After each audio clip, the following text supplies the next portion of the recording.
If and when the United Nations Security Council and this great assembly decide Indonesia is prepared to deploy 20,000 or even more of our sons and daughters to help secure peace in Gaza or elsewhere. It is indeed a great honor for me to stand in this August General Assembly Hall among leaders and representatives who represent almost all of humanity. We differ in race, religion, and nationality, yet we gather together today as one human family. We are here first and foremost as fellow human beings, each created equal, endowed with unalienable rights to life, liberty, and the pursuit of happiness. The words of the United Nations Declaration of Independence have inspired democratic movements across continents, including the French Revolution, the Russian Revolution, the Mexican Revolution, the Chinese Revolution, and Indonesia's own struggle and journey to freedom. It also gave birth to the Universal Declaration of Human Rights, adopted by the United Nations in 1948. All men are created equal was the creed that opened the way to unprecedented global prosperity and dignity. And yet, in our own era of scientific and technological triumphs, an era capable of ending hunger, poverty, and environmental ruin, we also continue to face today grave dangers, challenges, and uncertainties. Human folly, fueled by fear, racism, hatred, oppression, and apartheid, threatens our common future. My country knows this pain. For centuries, Indonesians lived under colonial domination, oppression, and slavery. We were treated less than dogs in our own homeland. We Indonesians know what it means to be denied justice and what it means to live in apartheid, to live in poverty, and to be denied equal opportunity. We also knew what solidarity can do in our struggle for independence, in our fight to overcome hunger, disease, and poverty. The United Nations stood with Indonesia and gave us vital assistance.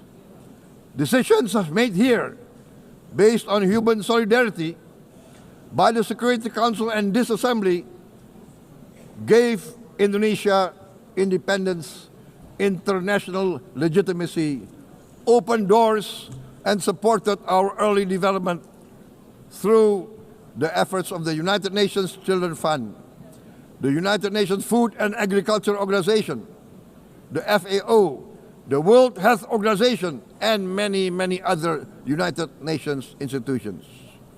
And because of that, Indonesia today stands on the cusp of shared prosperity and greater equality and dignity. Madam President, Excellencies, our world today is driven by conflict, injustice, and deepening uncertainty. Every day we witness suffering, genocide, and blatant disregard for international law and human decency. In the face of these challenges, we must not give up. As the United Nations Secretary General said, we cannot give up. We cannot surrender our hopes or our ideals. We must draw closer, not drift apart. Together we must strive to achieve our hopes, our dreams. The United Nations was born from the ashes of the Second World War that claimed scores of millions of lives. It was created to secure peace, security, justice and freedom for all. We remain committed to internationalism, to multilateralism, and to every effort that strengthens this great institution. Today, Indonesia is nearer than ever before to meeting the sustainable development goals of ending extreme poverty and hunger. Because years ago, this very chamber chose to listen and uphold social and economic justice. We will never forget.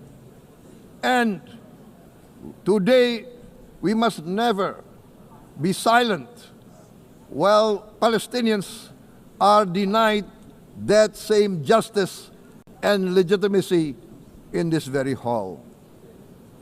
Excellencies, Thucydides warned, the strong do what they can, the weak suffer what they must. We must reject this doctrine. The United Nations exist to reject this doctrine. We must stand for all, the strong and the weak. Might cannot be right. Right must be right. Indonesia today is one of the largest contributors to United Peacekeeping Forces. We believe in the United Nations. We will continue to serve where peace needs guardians, not with just words, but with boots on the ground.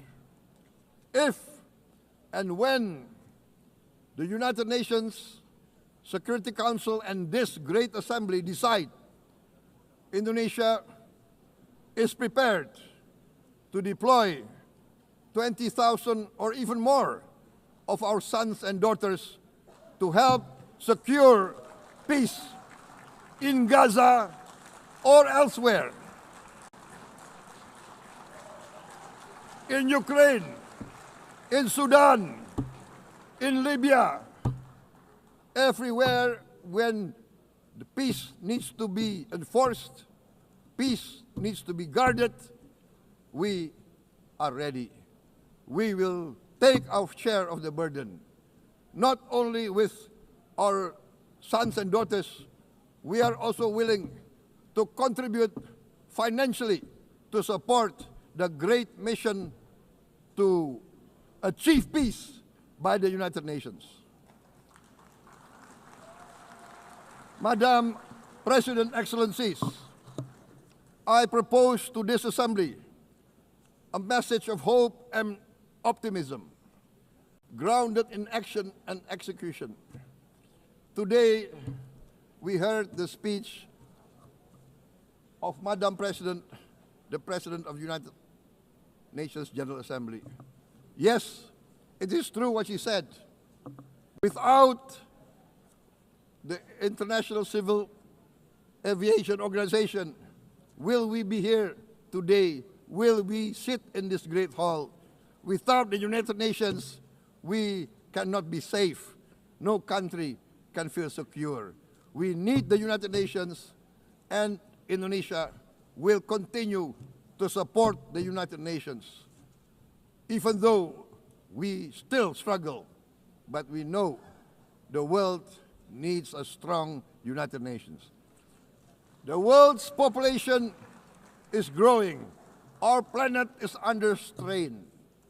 Food, energy, and water insecurity haunt many nations. We choose to answer these challenges directly at home and to help abroad wherever we can. This year, Indonesia recorded the highest rice production and grain reserves in our history. We are now self-sufficient in rice, and we are starting now to export rice to other nations in need, including providing rice for Palestine. Madam President, Excellencies, We live in a time when hatred and violence can seem to be the loudest voices. But beneath this loud noise lies a quieter truth that every person longs to be safe, to be respected, to be loved, and to leave a better world to their children. Our children are watching. They are learning leadership not from textbook, but from our choices. Today, still, a catastrophic situation in Gaza is unfolding before our eyes. At this very moment, the innocent are crying for help, are crying to be saved. Who will save them? Who will save the innocent? Who will save the old and women?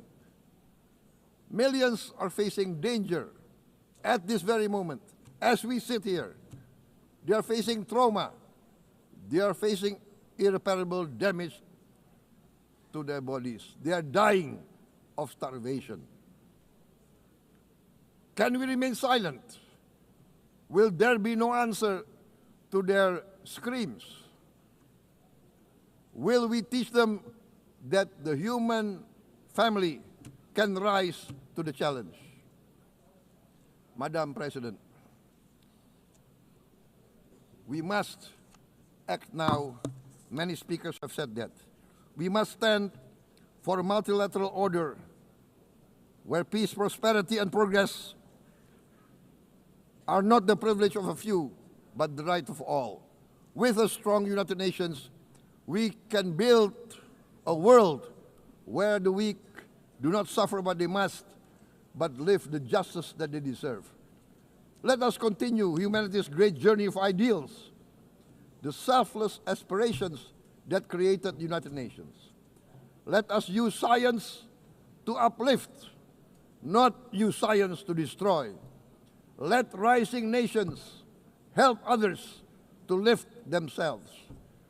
I am convinced that the leaders of the great world civilizations of the West, of the East, of the North, of the South, leaders of America, Europe,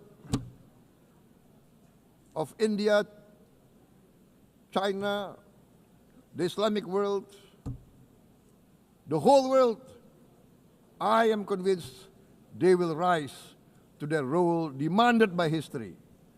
We are all hopeful that the leaders of the world will show great statesmanship, great wisdom, restraint, humility, overcome hate, overcome suspicion. Madam President, distinguished delegates, we are greatly heartened by the events of the last few days, where significant leading countries of the world have chosen to side with history, to choose the right side of history, the path of the moral high ground, the path of rectitude, the path of justice, the path of humanity, to shun hatred, to overcome suspicion, and to avoid the use of violence.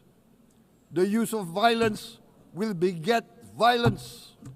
No one country can bully the whole community of the human family.